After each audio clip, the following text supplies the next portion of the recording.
From in the shadow she calls. Hi, this is Wil, your werewolf. This particular episode is not really about me being a werewolf, it's more to do with the art I create from my werewolf self. Working with a pro. No blood is in the air as I move from my latest kill.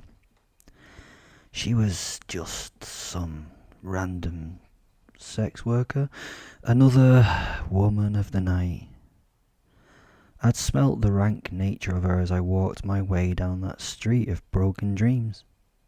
Each person, man, woman, or whatever they were, was on this street for one reason: to sell themselves as a tool for the intimacy that the lost and forlorn and the broke can't get in any other way.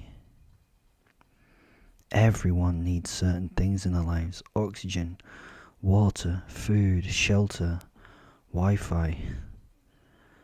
Life cannot be led without these things, but people have other needs. Well, most do. Most have a burning requirement for intimacy with others, the touch of another being, the gentle caress of the lover, or maybe not the gentle caress, perhaps just to bang. This pitiful shit-strewn road held those at the bottom of this pile of need, people who would give you that intimacy for not a lot of anything. Each had a broken and confused soul. All were destroyed at some point in their pitiful lives and made to do things that they could for the next meal or fix. Mostly fix. This was art in itself wandering down here. There were 100 different stories of horror and heartlessness, 100 wrong paths that had been taken. I would love to listen to the stories of these people, the wrong turn that any of them could not have taken at any point, that one moment that changed their paths forever. When you listen to these people, if you still walk away thinking that life has a way to sort itself out, or that karma exists, then you, my friend, are a bigger fool than all of us. I smelt her. I could smell the soul on the very edge of the precipice. She was at the end of it all. She was broken, yes. I could savor it. She lived because she did not even have the world to take her own life. She only had one thought. Where on earth was she going to get her next fix? She was rotting. I could smell it. She was rotting in her head and her limbs. The veins that she needed to give herself the next needle strike had collapsed, and it meant that the blood flow to her extremities was not what it should be. The tissue was dying, and she would soon rot to death, literally.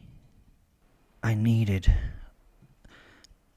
to see this one naked and admire what the bitch nature had done to her. I wanted to see the necrosis slowly work its way through the bloodstream. I wanted to see the zombie, the actual living dead as it went through its last stages of life. I wanted to see how hard she would hang on to life. I was going to get it and take it home to be part of my art installation. I had her box ready and the cameras set up, or maybe a different art form tonight. I hadn't yet decided. I would hear her story, then I would let this miserable creature make her own choice. This worst grade female heroine would get a good grade heroine for her last moments. I would take great pleasure in her death or her life, and it would be her choice. She stank. She did, and I found her. A small, forlorn creature leaning on a wall, a burning cigarette in her hand and emptiness in her eyes. Her cheeks were sunk deep into her skull, her eyes were bulbous, and their centre were dark pits. She was so beautiful. She did not notice me for a long period of time as I stood in front of her. She was somewhere else in her head. I needed desperately to know where. "Speedy for a tenner, gov," she drawled. So sexy, no eye contact. "Full service for 20. She stopped talking as her eyes met mine. The recognition for a moment flashed and I saw it. She saw me as what I was.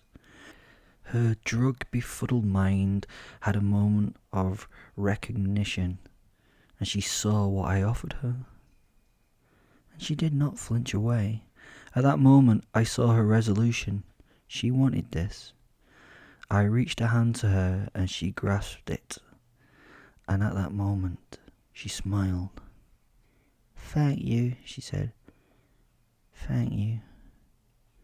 I escorted the creature back to my Porsche parked on the corner. I held her hand and steadied her as she waddled a little in her stride as she went. At the car, I opened the door and helped her inside. All through this, she did not take her eyes off mine.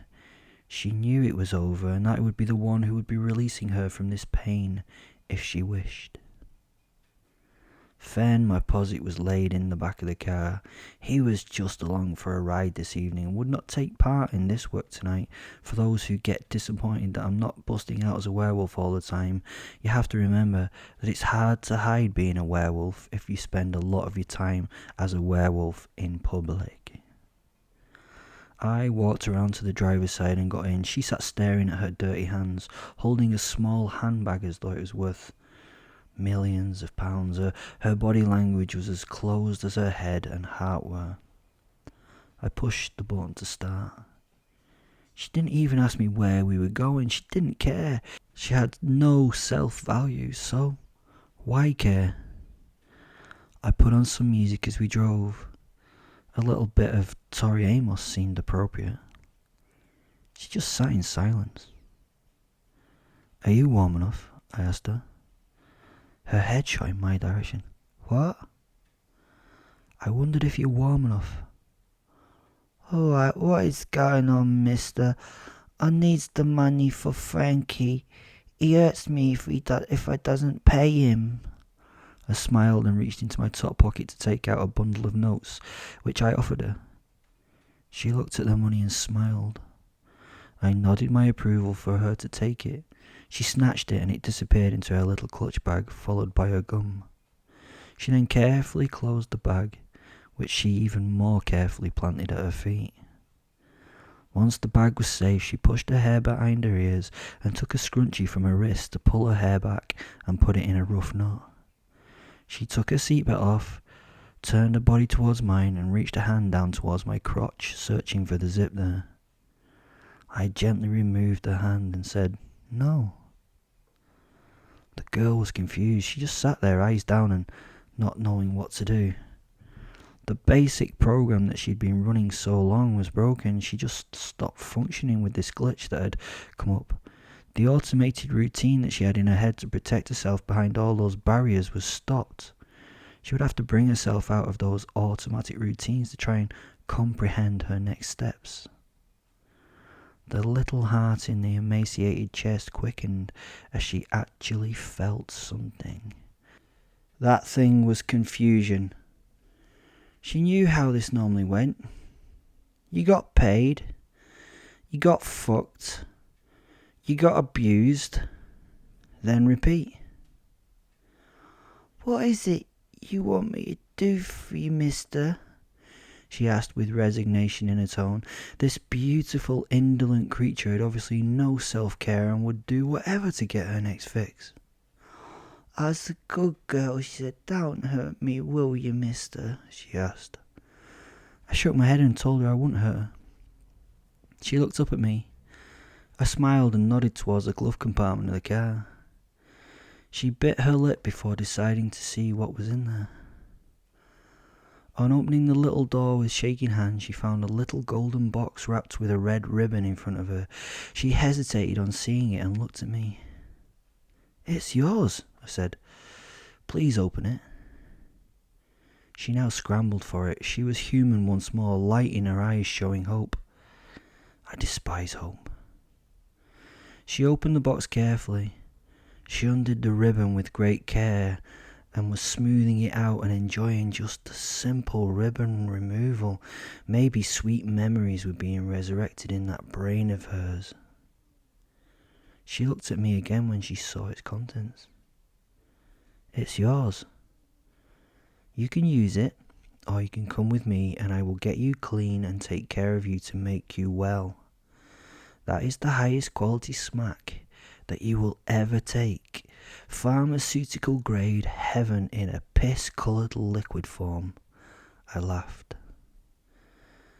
This is art in its purest form I'm doing here. She was given a choice to change her life or continue it.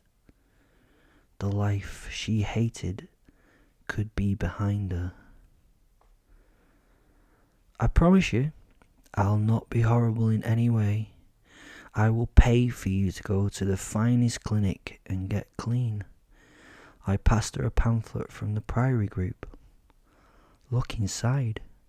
She stared at the cover for a while, and slowly with shaking hands she turned the page. That there is a fully paid treatment plan in London's finest centre. It's open-ended, so it will be for as long as you need until you are clean and cured. You will get all the support the private medical sector can give you to get clean. Underneath that is a cheque for £300,000, signed and in the hands of a law firm which is there. I pointed to the letter. That's to be given to you once you're clean, a start to a new life. After this brief conversation, I just drove on in the silence. I couldn't imagine what was going through her brain at this point, but I could sense the massive conflicts going through the creature next to me. Maybe she imagined 100 happy futures with her living an everyday clean life, maybe meeting someone who cares, someone who could love her and be there for her. Maybe there would be children in the future. She may have always wanted them. Who the fuck knew? But I was giving her the opportunity to make the right decision. Drugs and death, or life, hard work and freedom. She started snivelling and crying.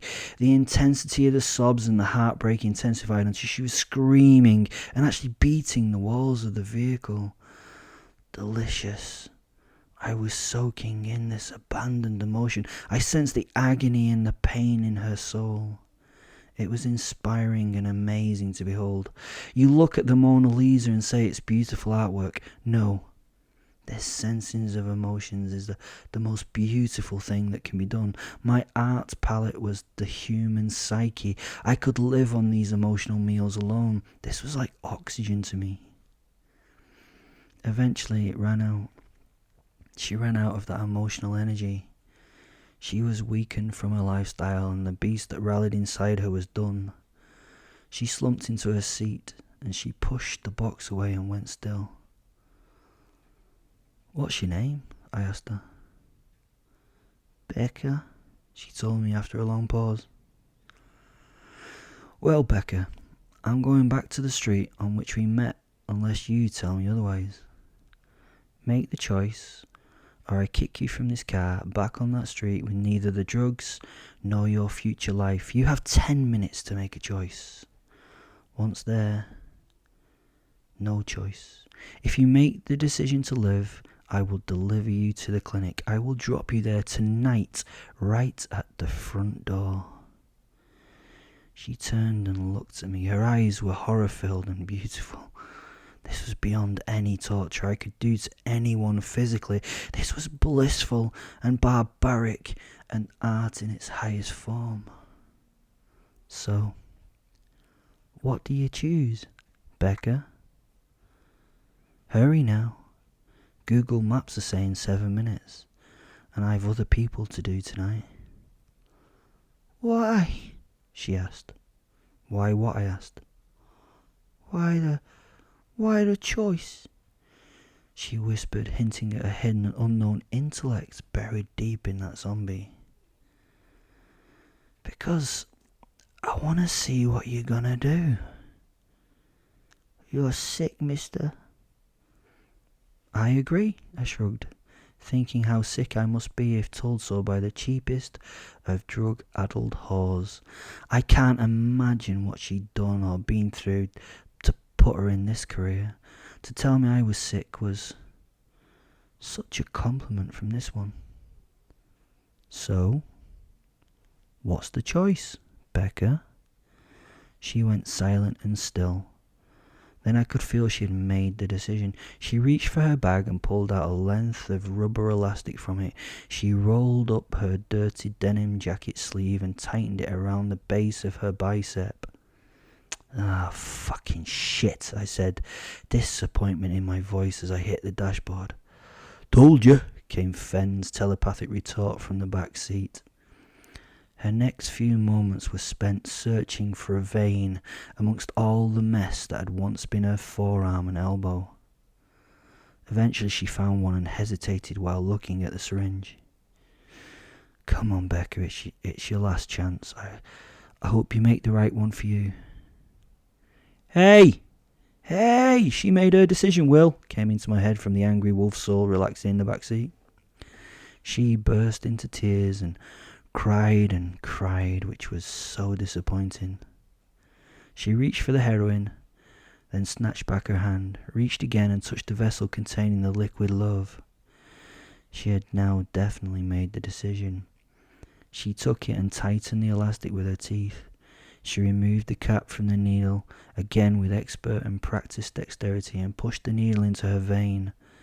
Her thumb compressed the plunger, and she sat back and sighed as her body relaxed, and she let herself go. No, I said as tears welled in my eyes. She decided she was going to continue on her chosen road. Well, she wasn't, because that was a massive overdose that she would not wake up from. It would rob her of reality. It would slow her breathing and her heart as it anaesthetized her, bringing her drug-induced comfort and death. So she'd made that choice. And it was a beautiful choice. Fen was now giggling in the back seat. Told yous, always the same. Gratification now for humble humies. Tori began these precious things as her next song, as I listened with my heightened senses for that moment, that last breath.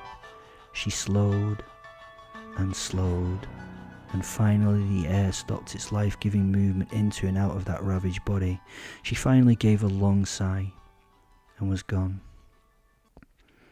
I completed the song and my journey back to where I'd found her, a street of more fallen angels, all doing what they needed to survive. It was now raining, which meant the street's denizens were hid away. I found a quiet spot and stopped the car. Going around to the passenger side, I opened it to remove what was now an empty, whorish husk. I dropped her into the gutter filled with what I could roughly call water running by the curb, a perfect burial for the end of this art piece. She soon became just another bit of flotsam and detritus in the shit stream. Nothing important. I stood over her for a short time. I wasn't praying or having a spiritual thought towards her. I did it just to say my goodbyes. I'd already forgotten her name. Whoever she had made the choice in this case, and for her it may have been the right one. I got back in the car. 5-0, mate. 5-0. When you's giving up? Fen asked. One more, Fen, one more. Fucking wolf soul ruin any art form.